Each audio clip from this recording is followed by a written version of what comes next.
আম তেল বলো বা তেলেরও বা এই মশলা আমের আচার কিন্তু এইভাবে বানিয়ে রাখলে সারা বছর সংরক্ষণ করতে পারবে।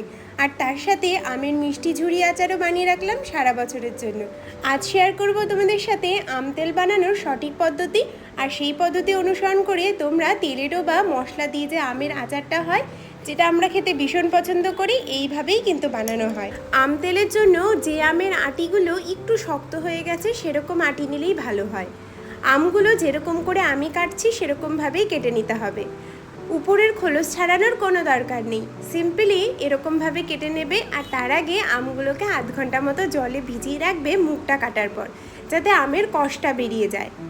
অনেকে দুরকমভাবে আম তেল তৈরি করে, তবে আজকে আমি যেভাবে করে দেখাচ্ছি এটাই সঠিক পদ্ধতি। আর এইভাবে বানালে কিন্তু 1 বছর কেন 1.5-2 বছরও থেকে যাবে, কোনো অসুবিধা হবে না।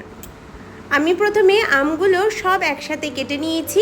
আমগুলো সবসময়ই একটু সবুজ দেখে নেওয়ার চেষ্টা করবে, কখনো নরম যে হয়ে যায় আম বা থ্যাতলা খেয়ে যায় যে আমগুলো, সেগুলো নেবে না। সেগুলোতে কিন্তু আম তেল বলো বা তেলেরও বা আমের আচার ভালো হয় না।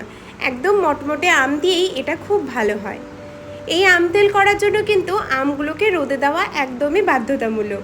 তো এখানে আমগুলোকে আমি লবণ হলুদ মাখিয়ে 2 দিন টানা রোদে দিয়েছিলাম। প্রথম দিন রোদের অত তেজ ছিল না বলে একদিনেই হয়ে যায়, তো আমার এখানে রোদের কম তেজ ছিল বলে আমি 2 দিন দিয়েছিলাম।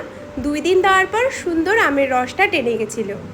যদি তোমরা এই মুহূর্তে লবণ না যোগ করতে চাও, তাহলে শুধু হলুদ দিয়েও তোমরা ইজিলি তৈরি করতে পারবে। লবণটা পরে দিলেও অসুবিধা হয় না, কিন্তু যে রোদের তেজ এখন, তোমরা কিন্তু লবণ দিয়ে অনায়াসে আমটাকে শুকিয়ে নিতে পারো, এতে আমের মধ্যে সুন্দর লবণটাও ঢুকে যায়। আমগুলো টানা এইভাবে 2 দিন শুকানোর পর দেখেই বুঝতে পারছো একদম রসটা ঝরে গেছে।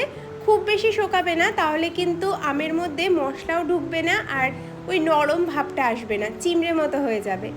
এইবার আম তেলের জন্য একটা মশলা বানাতে হবে, যার জন্য বেশ খানিকটা শুকনো লঙ্কা, 2 চামচ মতো কালো সর্ষে নিয়েছি। তোমরা সাদা সর্ষে কালো সর্ষে মিক্স করে বানাতে পারো। 1/2 চামচ মেথি, 1 চামচ জিরে, 1 চামচ মৌরি, সব কিছু ভালো করে শুকনো খোলায় ভেজে নিতে হবে।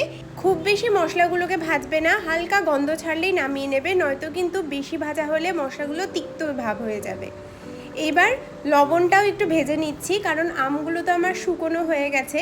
এবার যদি এই মুহূর্তে আমরা নর্মাল লবণ দিয়ে দিই, তাহলে কিন্তু আম থেকে জল ছাড়তে পারে, আচারটা নষ্ট হয়ে যেতে পারে।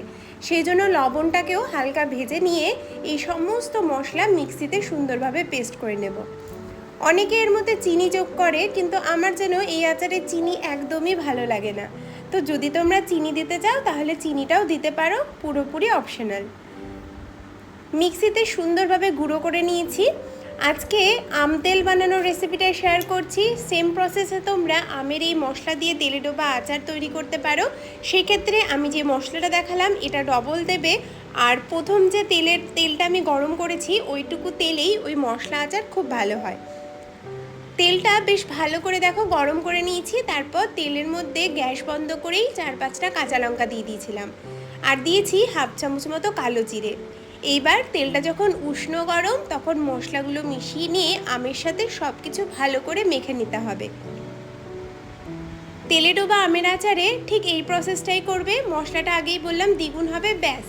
এছাড়া আর কিছু করার দরকার নেই, শুধু এই আচারটাই বয়মে ভরার পর 3-4 দিন রোদে দেবে, তাহলেই মশলা দিয়ে তেলে ডোবা আমের আচারও তৈরি।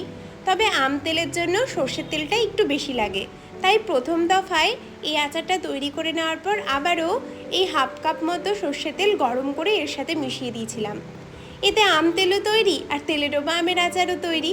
সারা বছর এভাবে থাকে, কোনো অসুবিধা হয় না। আগের বছরের আম তেলই বাড়িতে আমাদের সুন্দর আছে, এখনো অবধি নষ্ট হয়নি। ঠিক এই প্রসেসেই বানাই। যে তেলটা পরে যোগ করব সেটাকেও ভালো মতো গরম করে ঠান্ডা করে নেবে, তারপরেই তেলটা যোগ করবে। যতক্ষণ তেলটা গরম থেকে ঠান্ডা হচ্ছে ততক্ষণ চলো আমের এই ঝুরি মিষ্টি আচারটা বানিয়ে নিই, যেটা শুধু মুখে না, রুটি পরোটার সাথেও খুব ভালো লাগে। আর এই ঝুরি আচার অনায়াসে সারা বছর থেকে যায়।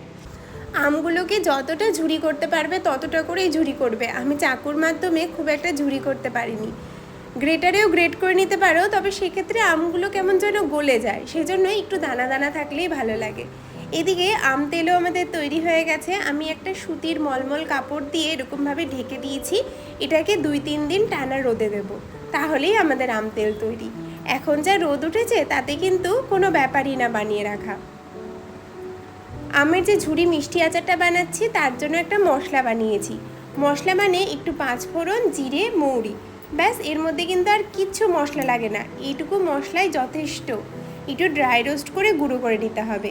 আর এখানে 2 কাপ আম ছিল, সেই জন্য আমি 1 কাপ চিনি দিয়েছি। এই চিনির সাথেই আমটাকে ভালোভাবে কষিয়ে নিতে হবে। আর আমের কালারটা চেঞ্জ না হওয়া অবধি একদম লো আছে 20 থেকে 25 মিনিট ভালো করে ফুটিয়ে নিতে হবে। এর মধ্যে কিন্তু কোনো জল যোগ করবে না, আম থেকে তো একটু জল বেরোবেই, সেজন্য এক্সট্রা করে জল যোগ করার কোনো দরকার নেই। অবশ্যই যদি সংরক্ষণ করে রাখতে চাও তাহলে 3 চামচ ভিনিগার এর সাথে মিক্স করতে পারো। যখন আমের কালারটা অনেকটাই চেঞ্জ হয়ে আসবে তখন হালকা লঙ্কার গুঁড়ো, একটু বিট নুন আর ভাজা মশলাটা মিশিয়ে দেবে। যদি বিট নুন না দিতে চাও সিম্পলি এমনি লবণও দেবে, কোনো অসুবিধে নেই। ঘনত্বটা দেখে বুঝতে পারছো বেশ কিন্তু শুকিয়ে আসবে, তাহলেই বছরখানেক তোমরা সংরক্ষণ করতে পারবে। চিনিটা যতক্ষণ এরকম কালার চেঞ্জ করছে ততক্ষণ ধরে ফুটাতে থাকবে। আর আমের এই ঝুরি আচার একবার যদি খাও আঙ্গুল চেটে খাবে, এটুকু বলতে পারি, এতটাই সুন্দর লাগে খেতে। এই টক মিষ্টি ঝুরি আচারটা তেলে ডোবা আচারের থেকেও আমার প্রিয়। আসলে বরাবরই আমার আমের মিষ্টি আচার খুব ভালো লাগে। আম তেল আর আমের এই মিষ্টি আচারটা একবার কিন্তু এই কাঁচা আম থাকতে থাকতে বানাতে হবে। আর জানিও কেমন লেগেছে। এইভাবে একবার বানিয়ে দেখো, সারা বছর ধরে আমের মজা নেবে। আজকের ব্লগটা তাহলে এখানেই শেষ করছি। দেখা হচ্ছে কালকে আবার নতুন ব্লগে।